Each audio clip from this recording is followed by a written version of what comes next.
Okay, let's go ahead and get at it. Good evening now, but I hope you had a wonderful Thanksgiving break. Today is actually still your break, so still going on. You'll go back to class tomorrow, and I'll see you on Thursday.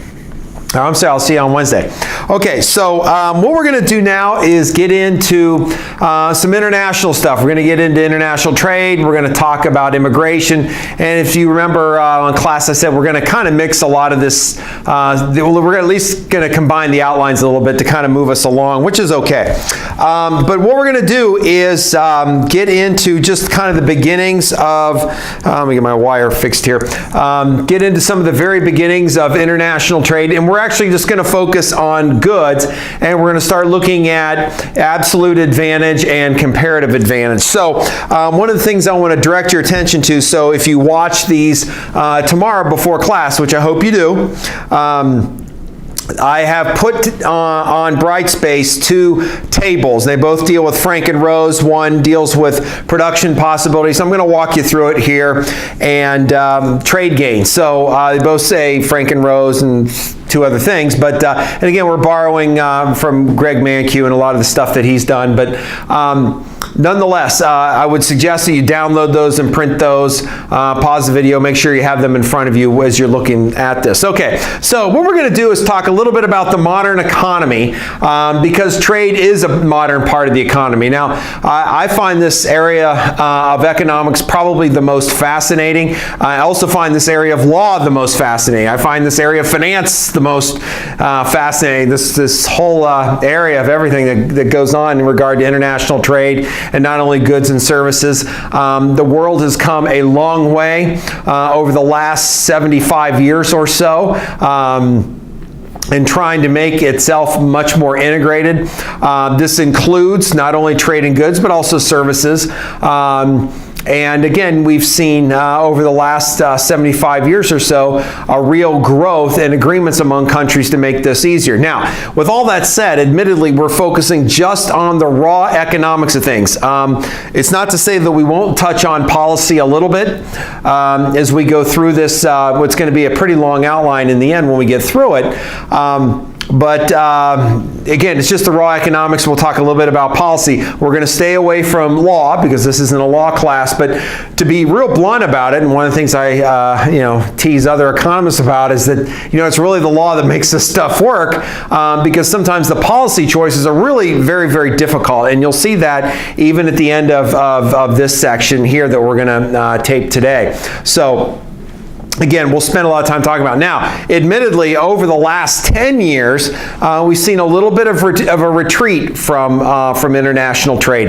And a lot of this is driven by domestic politics and the fear of job loss, the fear loss of sovereignty, those types of things. And of course, it's been really put on steroids in the last couple of years with President Trump's election and the announcement of tariffs in China and with Canada, and of course back and forth, the tit for tat, so to speak, going on with the United States and China.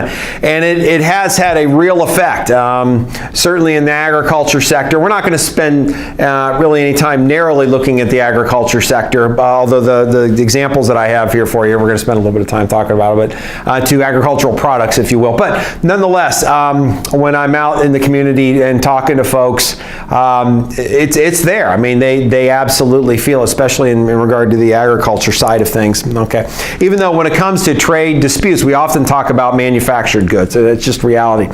Okay, so what we're going to do is we're going to talk about Frank and Rose, all right? And if I were you, I would look at the, I'd have the two tables handy, all right? And we're going to look at production possibilities first.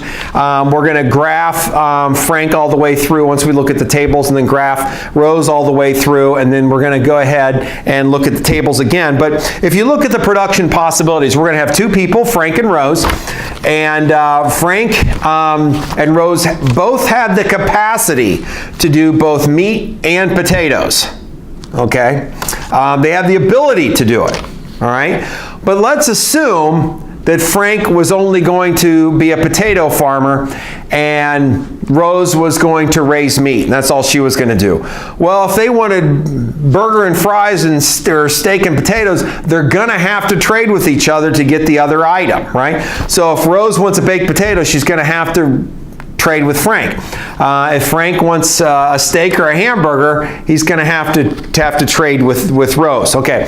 Now, what I've also done, again, borrowing from what Greg Mankiw has put together here, and he does probably a better job when it comes to international stuff than anybody out there. But okay, so if you look at the chart, we're talking about minutes to make 1 ounce of either potatoes or meat. And if you see Frank, in regard to meat, it takes him 60 minutes to raise 1 ounce of meat. Now, obviously, this is artificial, and I've put this together, but frankly, it's not too far off when you think about it takes 60 minutes to put together 1 ounce of meat and raise it all the way through grain, all the other stuff you got to do with beef, and 15 minutes to raise 1 ounce of potatoes.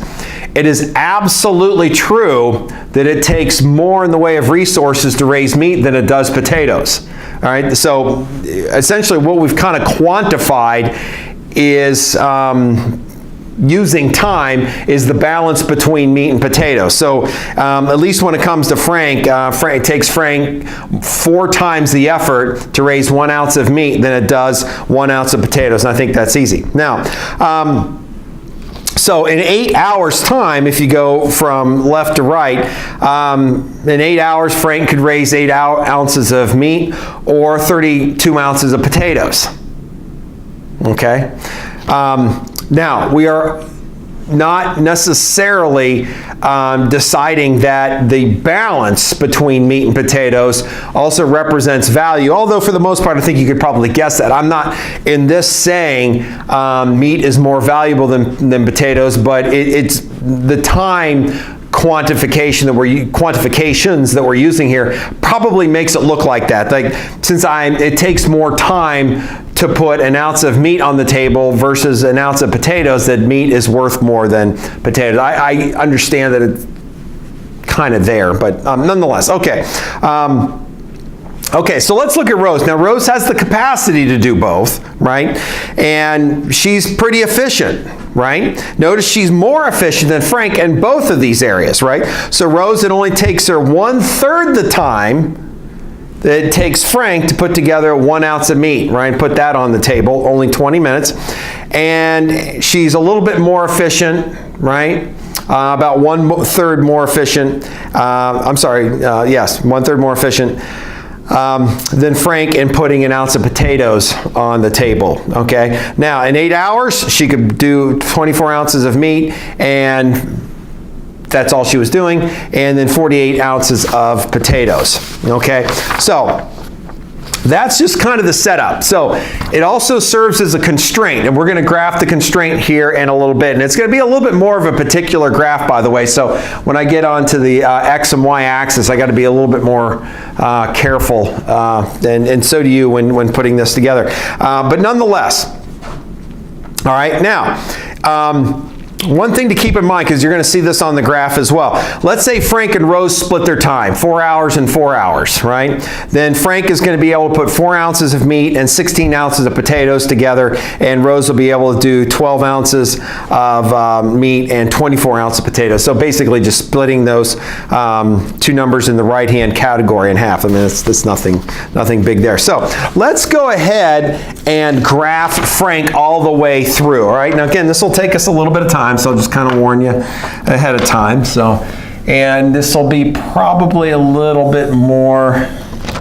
particular than what we've done in the past. Okay, now the nice part about using an X and Y axis, of course, is that just 2 choices, right? You're either growing potatoes or raising meat. There's just really no other options here.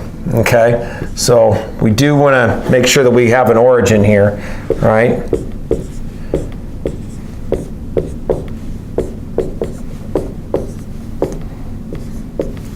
We'll go all the way up to 8 here. Now this one you're going to have to be a little bit careful. And by the way, this is meat, and it's in ounces. Okay. And let's go maybe in 4s. 4, 8, 12, 16, 20, 24, 28, 32, 36, 40. I have to go a little further, although I'll redraw this. Okay. All right. So just tidy this up. This is potatoes. All right. All right. So we got meat. Okay. So nonetheless, all right. What we're going to do, if you remember way back when, we talked about the production possibilities frontier, and it had a little bit of a bow, okay? Now again, we're only talking about one producer, all right? 2 options. So we can actually go ahead and make this straight, and it'll just kind of help us. So we're going to make this between 32 and 8. And I'm going to try to make this as straight a line. That's not too bad. A little bit of a curve there at the end, and that's okay. All right. Now, with that said, I want to point together a couple of terms here. Okay. All right. Now, with that said, all right, Frank, all right, can choose to only do meat. Can choose only to do potatoes, right? If so, on potatoes, it'd be 32 ounces of potatoes, no meat, or 8 ounces of meat, no potatoes. All right, pretty obvious there. Okay, now let's say, just for argument's sake, let's go with a little bit of light brown here. All right, let's say Frank actually split his time. Okay, then it would be 4 ounces, right, of meat, 16 ounces of potatoes, right? Now, we're actually going to call this 0.1 just for the heck of it, all right? And you'll see why here in a little bit, okay? Now, we're going to call these, this is a 0.2. This is also a 0.2. Okay, now, couple things with what we see here, okay? Now, you could actually have several points along this line. It's no different than any other production possibilities frontier we looked at many moons ago, all right? So that's not a big deal, right? You can pick any, but we're just gonna pick 0.1, just, hey, splits his time, right? No big deal. You could go 1/4, 3/4, it really doesn't matter, right?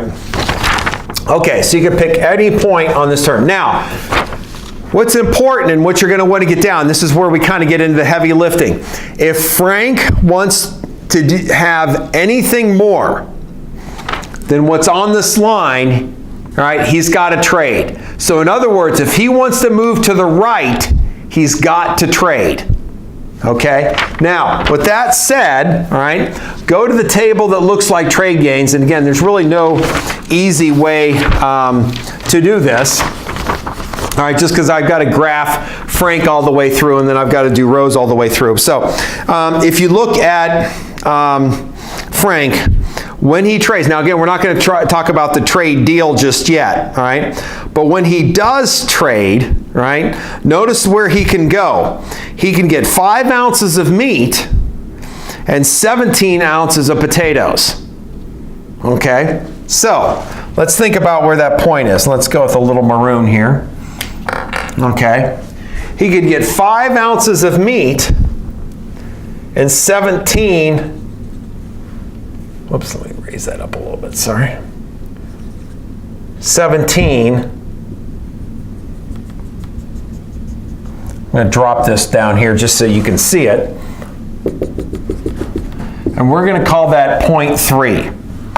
Okay, now, and again, we'll talk about the deal that Rose and Frank are going to make here in a little bit to kind of finish this off. But this is what I want you to see, right?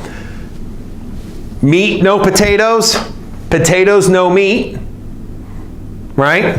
Okay, 0.1, right? He splits his time. So if he wanted a little bit of, you wanted a burger and fries or steak and potato, whatever, right? Now again, he could be anywhere on this line, but if he wants more, right, greater value, now let me put that over there. All right, if he wants greater value, he's got to trade to get past that constraint. All right, so a couple things I want you to get down in your notes. Right, this blue line is a constraint. It's a production possibilities frontier. Okay, he's stuck unless he trades. It's also a reflection of value. The only way he gets more value is he's got to trade, and more value would be to the right. All right, less value would be to the left. All right, less value would be here as opposed to 0.3, which is greater value. Okay, now, again, you can kind of see, in fact, let me make a quick mention of it right now. You can see there's some deal being made by Frank and Rose, right? So the idea is that if you look at that second line, and we're looking at the trade gains table with trade production, right? And we'll talk about how we got there. All right, we're just going to tell Frank, just go make some potatoes. Just grow potatoes, we'll go from there, all right? But he's going to give some up, right? He's going to give up 15 ounces of those 32 ounces of potatoes, right, to Rose. And what he's getting in return is 5 ounces of meat that he wouldn't have had anyway, okay?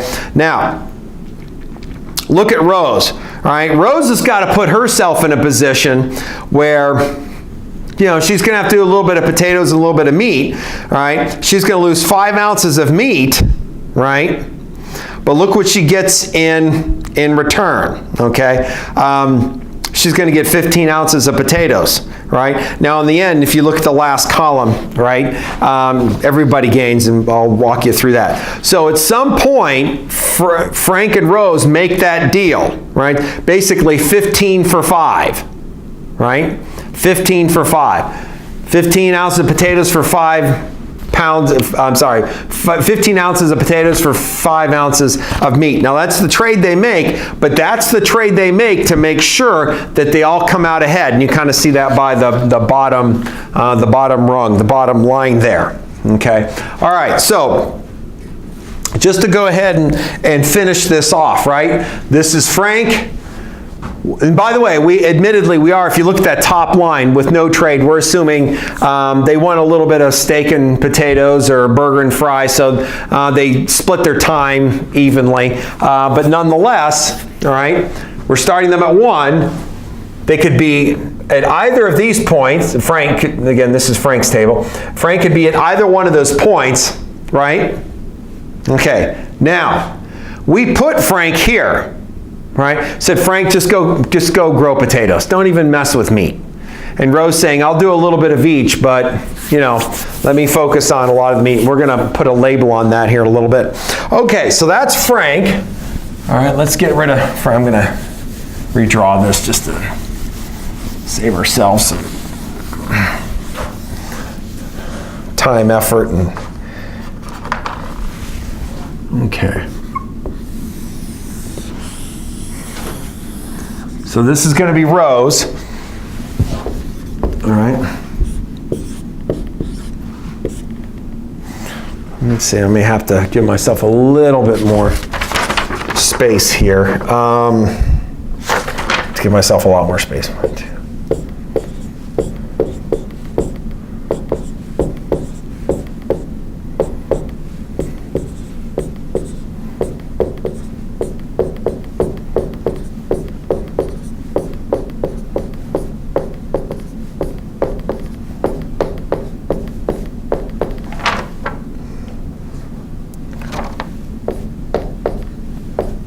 Take it up to 20 just for the heck of it. Okay. And then we'll go 4s on this one.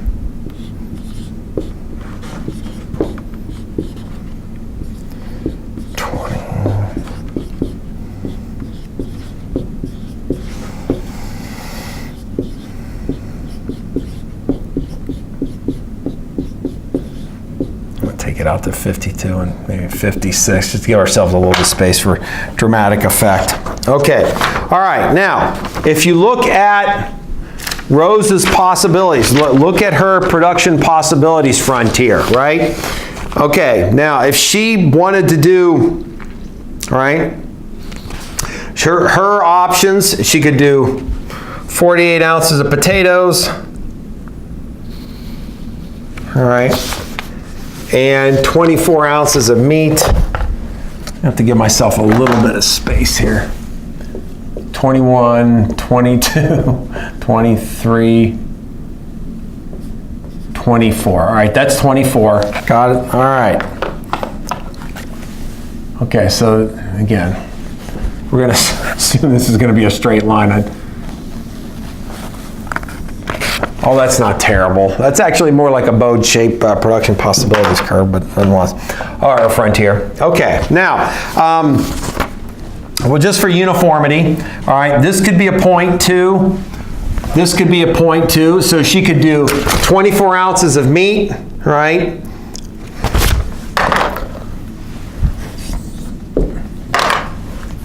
All right, or 48 ounces of potatoes. If she splits her time, all right, and let's say she goes ahead and does that, all right, she get 12 ounces of meat. Let's see.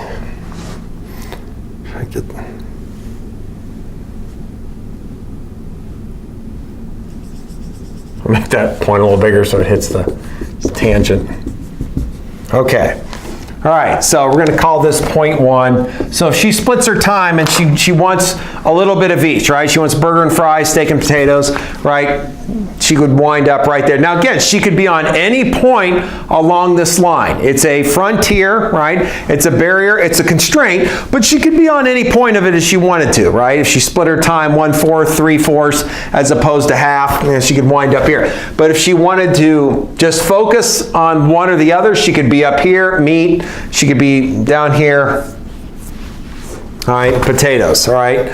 No problem there. Okay, now, with that said, right, the only way, like Frank, the only way for her to get on this side, right, of the table, or this side of the line, all right, is she's got to trade. It's the only way she can increase value. Remember, if you're going on the right side of the constraint, all right, well, then you're looking for some increase in value. Okay, now let's go back to the trade gains table. Okay, now they have found, Frank and Rose have found that sweet spot, right? So she believes with trade, 18 ounces of meat, 12 ounces of potatoes, right? And let's go with maroon.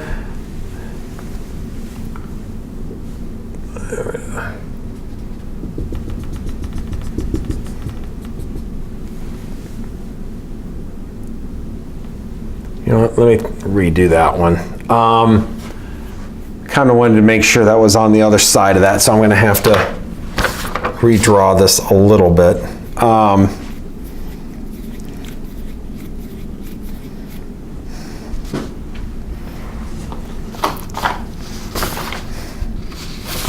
Let's have her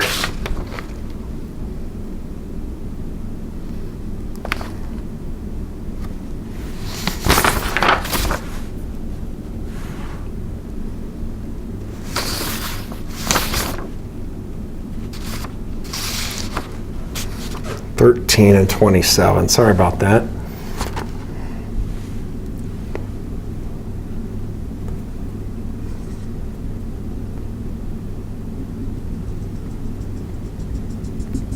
Drew in the wrong line. Okay. All right.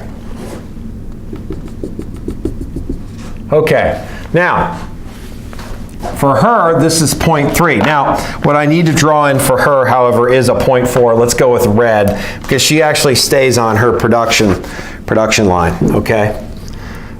Which was 18 and 12, where I started. So she's a little bit different. Here we go. Whoops. Okay. All right, now, so let me just be real careful about this. Okay, so I started to draw it and realized I'd jumped ahead a little bit. Okay, so 0.4 for Rose is basically where she's going to produce, right? She's on her production line, right? But she's going to get a trade gain, right, in 0.3. So to make sure you get down to your notes, 0.3 is essentially what she can consume, right, with trade, whereas 0.4 is essentially where she's actually going to produce, right? So she's actually going to get more value here. That's the only way that she got past the blue line. Remember here at 0.4, she's still on the blue line, right? She's not really gaining. It's just the production thing. It's not a gain. Here's the gain, right? So she's able to do it. Okay, so just to kind of make sure we've got all this straight, point number 1, again, if she splits her time in production, that's where she winds up. She could be at 2 up here, all meat, no potatoes, all right? Or 0.2 down here, all potatoes, no meat, all right? She can only gain, right, by trading. It's the only way that she gets increased value, and that's going on the right side, all right, of the curve, all right of the production possibilities frontier for her, all right, but she's going to produce a 4. Now remember, what makes her a little bit different than Frank is that Frank, if you remember, was sitting down here at 32 ounces of potatoes, and that's just kind of where he stopped. So he didn't really go much further than that. Okay. All right. Now, with that said, and I'll tell you what, we'll leave Rose up for a second here. Okay. So if we go back, right, to the trade gains table, all right, you can kind of see the deal that struck. Now, I'll be honest, you're going to get a problem like this on the exam, and it'll be part of the take-home portion largely because it takes a little bit of time to kind of work through this one. But there is a sweet spot, and sometimes there's like a sweet range, so to speak, as opposed to a sweet spot, where you can find where a deal can be constructed. Now, notice, right, at the very bottom, there's an increase in each category for both persons. Okay? Now, getting back to this idea of where we are with the modern economy, right? The modern economy globally totally is a consumption-based economy. Now, admittedly, a lot of this has to do with the United States and Western Europe. Really all of Europe at this point, right? We consume stuff. That's where we get value. Okay? Now, admittedly, many parts of the world, if you look country by country, and sometimes region by region, they focus on just the particular production, and you say, well, it's a production-based economy. Well, if you put the whole world together, we are some big-time consumers, okay? So the real value comes from increasing. So obviously what we're completely forgetting about is the need for savings and conservation and all that kind of stuff. So we've thrown all that out the window, admittedly. All right. And think about some of the environmental concerns that we're leaving out. This is just a little bit of a sidebar, but I think it's important to realize that how much in the way of resources it really takes to produce beef and versus potatoes. And you know, there's just a real premium on meat, largely because of how much it costs to actually produce. Okay, so nonetheless, all right, they have found, right, with a starting point, right, if they're not going to trade, they're just going to split their time, right? Then they decide where with trade they should produce. Now we're going to tell Frank, just go make potatoes, right? You don't have to worry about meat. But Rose has a much more complicated position, and that we'll talk about that here in a minute, where she realizes, you know what, to make this work, I got to do a little bit of both, right? I've got to do a little bit of both, all right? But they found a way to, right, the gift is 15 ounces of meat for 15 ounces of potatoes, right? 5 ounces of meat, 15 ounces of potatoes. That's the deal that they strike, right, to make sure that they come out ahead. Now, Rose, maybe on a per ounce basis comes out a little bit ahead, even more so than Frank, but Frank's able to produce more, to consume more meat and more potatoes by trading than if he just split his time. And that's the real lesson that I want you to see here. So if he were just to split his time, he gets 4 and 16, right? If he trades, he's going to get 5 and 17. Okay? Now look at Rose. She splits her time, she gets 12 and 24. If she splits her time, she gets 13 and 27. Okay? So she's able to consume, all right, a little bit more. Now, with that said, I mean, this is, you'll have to play around with it a little bit to find out where that sweet spot is. But just to keep in mind where policy would come in. So imagine being a country, and we've got a lot more to talk about. We'll do it on Wednesday when we get it even into the heavier part of this stuff. Think about the policy implications of trading, right? So imagine you're any country, right? Doesn't matter. And we're going to spend some more time talking about this, right? And this is your constraint, right? Just like we talked about, I think the second week of class when we mapped out the production possibilities frontier. It's really amazing how far we've come already.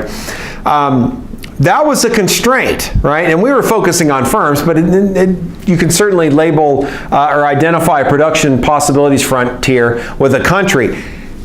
If the constraint is not enough, now think about that for a minute. Let's say you need to be out here to take care of your own people, but this is your constraint. Well, one of the ways, and this table shows it, and the exercise I think does as well, is that the best way perhaps to take care of your people is through trade, by trading with other countries. So you can get over here. So let's say this isn't Rose, let's just say this is a country and you need to be at 3. Right? Say you're only at 1 or you're anywhere on this blue line. That's not enough to take care of your country, the people in your country. You need to get out here to 3. Well, maybe the best way, maybe the only way, probably the only way, is to get into the world of trade, right? Now, by the way, there are other ways. Maybe you can have technological advances that actually move the blue curve, right? Right? Think about it that way. And, all sorts of new technologies, patented, not patented, doesn't matter, getting out past the blue curve. But nonetheless, I think that kind of says quite a bit as to where you might be able to get. Okay, so essentially that's just kind of summarizing the trade here a little bit. But what I want to do now is go ahead and kind of put a label on this stuff, and then also talk about comparative advantage and absolute advantage. So let's go ahead and look at comparative advantage. Now, when we think about comparative advantage, all right, what we're looking at is the possibility that trade improves 2 parties, right? And by the way, we're assuming there are only 2 parties right now, all right? But this would apply, globally. But let's say there's only two parties, that they can actually make gains through trading, okay? All right, so, and again, you kind of saw this here a little while ago. Okay, so we start with the idea of absolute advantage. So absolute advantage is simply greater efficiency, right? Greater efficiency, the fewer inputs required to make a particular good. So let's go ahead and just go back to the production possibilities table here. And again, we're just going to keep using Frank and Rose here for a little bit. Okay, if you look at Frank, right, he is less efficient in both raising meat and growing potatoes, right? Because it takes him 60 minutes compared